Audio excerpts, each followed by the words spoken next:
Choo choo! The train for Milano-Cortina is on the station. Few tickets are left. Who will be able to claim them? Hello, hello, I've missed you. The Beijing Olympic qualifier, aka Chinese NEBELHORN, starts this week, so who are the hopefuls and who has their name all but printed on those Olympic tickets? This is your warning. I'll probably pronounce a lot of names wrong, so please forgive me and correct me if you will. 25 women are in the pool with 3 names floating above all: Loena Hendrickx, Anastasia Gubanova, and Adeliya Petrosian. Loena was injured and missed the whole 2024-2025 season and Shanghai Trophy in October of last year, where she scored a total of 179 points. Her career high internationally is of 221 at Skate America in 2023. It's safe to say that as long as she is around 200 points, she will be making it. Otherwise, we need to start preparing for a Belgian civil war that no one wants. Gubanova should have easily classified to the Olympics at Worlds. She simply floundered like never before and hopefully never again. A career low of 47 in the short was heart-wrenching to watch. Alas, she bounced back a World Team Trophy with a score of 211 just a couple months ago. Oh, is she going back to her Orientalist programs?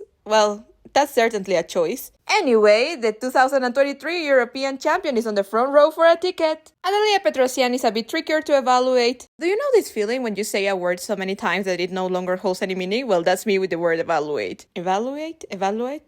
Adeliya will be competing under a quote-unquote neutral status. Last time we saw her compete internationally was prior to the ban, obviously. Junior Grand Prix 2021, she scored 210 points. After that, we can only go by domestic results. At 2025 Russian Nationals, she scored a massive 262 points, having landed 2 suspiciously under-rotated on-call quads. My advice is to take this score with a pinch of salt. Okay. Perhaps a spoonful is more accurate. We know domestic Russian scoring is inflated to the stratosphere, just like the US. Yet, they can also be a warning for the insane scores some skaters will get later on. I despise this because they just set up unrealistic expectations for the fans and the skaters themselves. And then people are brokenhearted or mad, and rightfully so. Back to Adeliya, girl is a talented athlete regardless of my thoughts about the participation of the Russian athletes and my deep hatred for Teddy and Danny G's choreography. Unless the pressure gets to her or she injures herself or they discover something in her system, she'll get a ticket to the Olympics. 2 more tickets to go, and this is where the fun truly begins. The way I see it, the last 2 tickets will go to either Josephine Talikar from Sweden, Mia Risa Gomez, my favorite Mexican Norwegian, or Victoria Safanova from Russia. We've not seen Safanova since Euros in 2020 where she crossed the 200 mark, but much like Adeliya, we can only evaluate based on inflated domestic scoring. Our other 2 women are fan favorites, and there's a reason for that. Maybe I have hard eyes for Mia since she's Mexican born,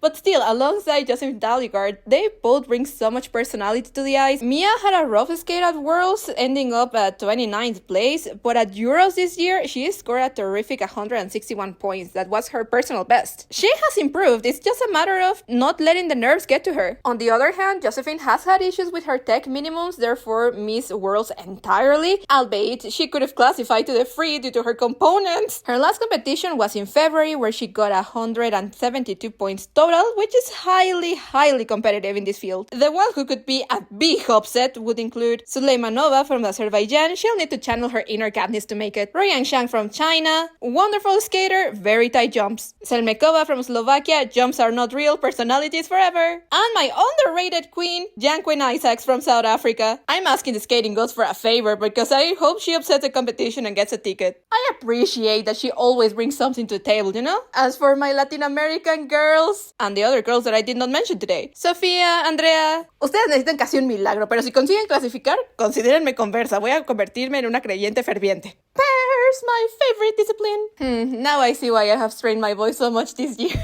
Only 3 tickets left for us. Let's address the elephant in the room. Sui Han are substitutes. As far as I know, there's no official confirmation as to why, only the rumor that they were not ready, Han particularly. I mentioned this in another video, but whether they actually come back or not doesn't matter to me as much as their well-being. They had a fairy tale ending, they could do crossovers holding hands for 3 minutes and I'd be content. Their teammates are hungry for a spot though. Shan Huang are making their debut at seniors this year. Although they didn't have the most brilliant junior career, I wouldn't be taken aback if they also incorporate a quad twist like their counterparts in juniors this year. Their pair elements are really strong, and just like everybody else in pairs, where they struggle is on the side-by-sides. With the two young pairs, I honestly feel like China is finally back. They've been severely missed. Xiang Huang's best comes from a month ago with a killer 190 at Asian Open. Am I the Lulu? Or Junasumi have a real chance? At this point, I'm too excited to tell. Have I fallen in love with their new free? Hell yeah! They were third at Kinoshita Cup with a mind-blowing 18-point jump from their personal best with a total of 192 points. They have so much potential, and I want Milano-Cortina to be their first Olympic Games.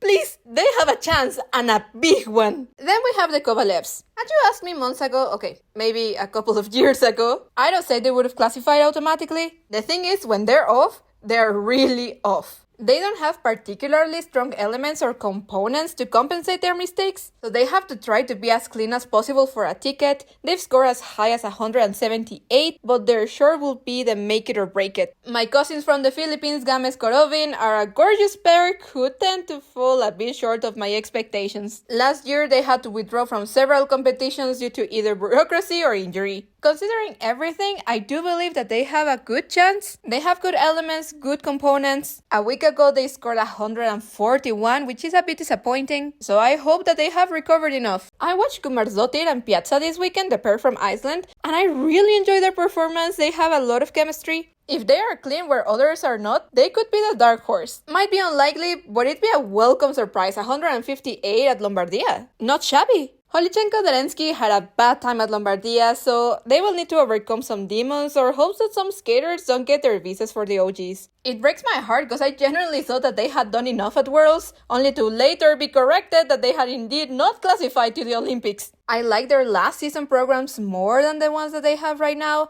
and I would switch to those programs for the qualifier, but well, they are the athletes, not me, so I hope that they have made the right choice and at least do much better than Lombardia. The US has opted to send Aldrichin and Balasnagi to claim the third spot they earned at Worlds. I don't know how to feel about this. On the one, I'm happy for Audrey and impressed that the Federation trusts them this much. On the other, they look so green at Four Continents. Hence why I'm so hesitant on how they'll deal with the pressure, because they are not only competing for themselves, they are competing for a spot. If Junasumi could make such an impressive jump in base value, I hope they did too. Most interesting pair for me is Ryom Han. We had no news on Taeyok Ryom since 2018, 2019 maybe? This pair from North Korea could be either a threat or fall off the table. We know nothing. And that's intriguing. Valesi Vidar, Akapova, Rachmanin, Schaller Meyer would be the ultimate surprise if they rank the top 3. My prediction for those spots though, Xiang Huang, Junasumi, and the Kovalevs or Gomez Korovin if they are not too injured. I'm scared of men in more ways than one. I hate it when several of my small nation darlings have to fight to get in line for the final ticket. Not gonna lie, if Donovan Carrillo doesn't classify to the Olympics, I swear I'm jumping off a plane with no parachute. It's maddening how his growth is yet to be rewarded. It hasn't been able to come together for Donovan, but I'm gonna pray to the skating gods to not desert us in an hour of need. Ulrich, I'm looking at you. Don't you dare betray Donovan. The second, and possibly the most important contender, is Petr Gumennik. Last time he competed internationally, his score was of 242 at Warsaw Cup in 2021. However, just like Petrosian, we can only reference inflated domestic scores, which are far from 240 points he used to score back in the day. Domestically, he consistently scored above 270, which I'm not saying is insane because he has gotten better over the years. The 314 total is crazy work. You won't be convincing me that his jumps are as good as Ilya's or that his PCS are as good as Juma's. Just no. Having said that, it'll be a shocker if he doesn't take the crown at Beijing. He has a base value superior to every single skater at this qualifier. Yet, don't forget our figure skating mantra. This is men's skating. And anything is possible. The rest of the field is quite even, including Donovan, but in my mind, he's already skating at the OGs in Milano-Cortina, okay? These men's scores oscillate between high 170s to 200. As it's often the case with men, the one who makes the least mistakes will get the ticket. Haniam Kim is the most probable. He had a great junior career, plus a good start at seniors. Boston was a blop, and we all have to personally thank him for his sacrifice, since thanks to him, we got the 3 spots for the Japanese men. The skating gods owe him, and I need him to go to the Olympics with his homie Adam Hagara. Sandron, Blasenko, Appleby, and Marsak all score often around 180. Marsak has a beautiful program this year. and I hope he manages to podium, otherwise it'd be very poor taste that the Russian man qualifies while Ukraine doesn't qualify any skater. Kinda surprised that it's Marsak and not Ivan, the one fighting for the spot. How much did I miss during the off-season? I'm gonna do my homework, pinky promise. Wait, Nikita Staroskin is not being sent for Germany? Why? He just rickrolled us last year and now he's paying a very hefty price. Daniel Antis from Armenia could be the inconspicuous ticket holder. He's a very pleasant skater to watch, in my opinion, and it's just the quad that betrays him. Speaking of pleasant skaters, David Luton Brain sells his choreography superbly. Even if he doesn't make the top 5, I'll enjoy the performance nonetheless. Francois Pitot over Mr. Economy to fight for the French spot? Unexpected! We'll see how he pans out. I love his presence on the ice, but he's the most inexperienced of the two. Personal best dates from March with a staggering 235, head and shoulders above 95% of the rest of the competitors here. Clearly, we cannot not mention Dr. Walter Virtanen. He chased his world minimums with all of his might to no avail last year. He's almost 40 and still thirsty for competition and self-improvement. All of us should learn a thing or two from this man. His scores are closer to 180, which puts him in a tough spot. Also, back in February, he surpassed the 200 mark a couple of times. If he earns a ticket to Italy, this is gonna be a story. You think I forgot my child? Nah-uh!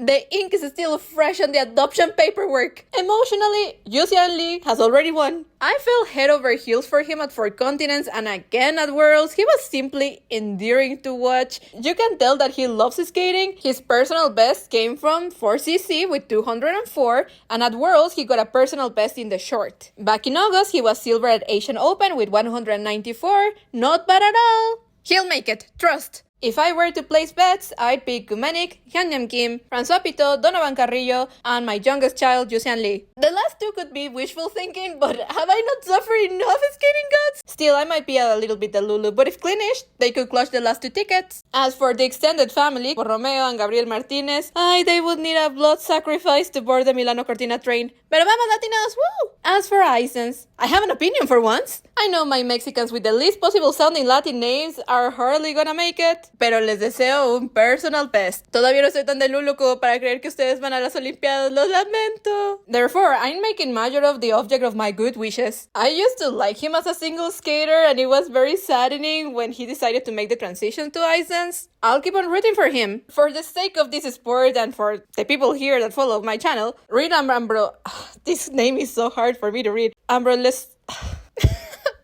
Ambrulevicius should be sent as a thank you to Lithuania for hosting the best Euros of the quad and one of the best events of the whole quad. And the other spot to Yoshida Morita, who are proof that I don't understand ice dance at all, or I'm completely blind because I don't get why they didn't make the free at Boston. Also, kindly go fuck yourself, Jinshu Liu. Happy Olympic qualifier, everybody! Like, subscribe, and let the jumps be ever in your favor. Bye!